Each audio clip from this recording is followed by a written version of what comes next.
Qua non si è capito se lei è un parcheggio per disabili o un passo carabile. No, allora... no. Questo qua. Ah, sì.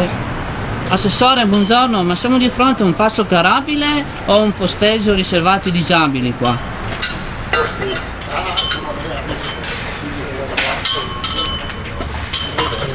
Non risponde.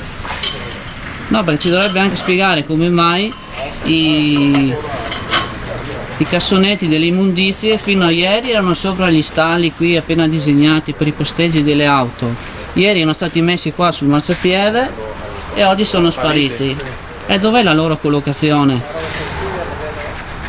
Non risponde, assessore? No, non rispondo. Perché? Perché non sono della stampa? Perché non ho elementi per rispondere. Ma guardi che lei mi pare l'assessore all'ambiente e ai lavori pubblici che si occupa di questo settore, non sbaglio? A chi mi dovrei rivolgere allora? Mi dà tempo di informarmi e non rispondo. Sì, ma come è stato fatto anche questo parcheggio qui per disabili, giustamente perché era stato occupato da quell'altro? Non avevate pensato anche ai cassonetti delle immondizie? Dove sono queste immondizie? Dove sono? Non so, le hanno fatte sparire? Le avrà messe da qualche angolo? Competenze dei privati con altro. Ma lei concorda con me che il loro posto deve essere segnalato per bene e non messo sopra gli stalli? Non ci sono più, chissà il motivo, no? Sì, adesso perché c'è l'inaugurazione, però domani... Antonio, vediamo.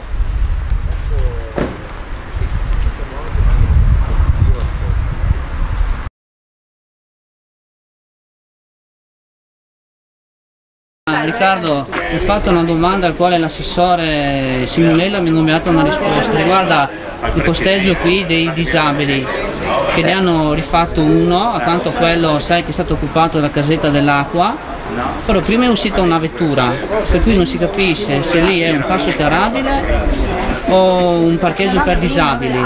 E poi anche gli altri giorni c'erano i cassonetti dell'immondizia tutti in bella riga lì, davanti ai nuovi posteggi per auto.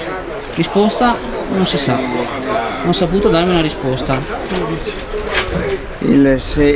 L'assessore Simonella non può darti risposta intanto in quanto sa che stanno sbagliando, sta dicendo che non fanno altri parcheggi per disabili in quanto siamo già sovradimensionati, ma io avevo annunciato proprio per questo motivo la mia presenza ieri telefonicamente al sindaco, perché questa è una cosa che deve essere assolutamente risolta, perché ci vuole un po' di rispetto per le persone che hanno difficoltà a muoversi e quindi questa cosa deve essere assolutamente risolta. Cioè lei dice che ci sono pochi posteggi per disabili, magari anche sono occupati da persone che non ne hanno titolo?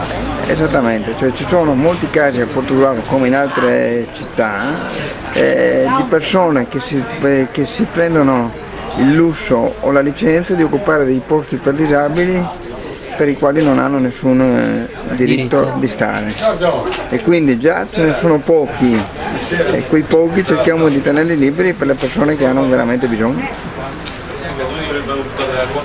In più si spera che abbiano anche quella finalità lì, cioè che questo parcheggio per disabili serve in effetti per i disabili. Cioè, no? Se è giallo, se c'è il simbolo della carrozzina, deve avere quello scopo e solo quello scopo, non può avere altri scopi.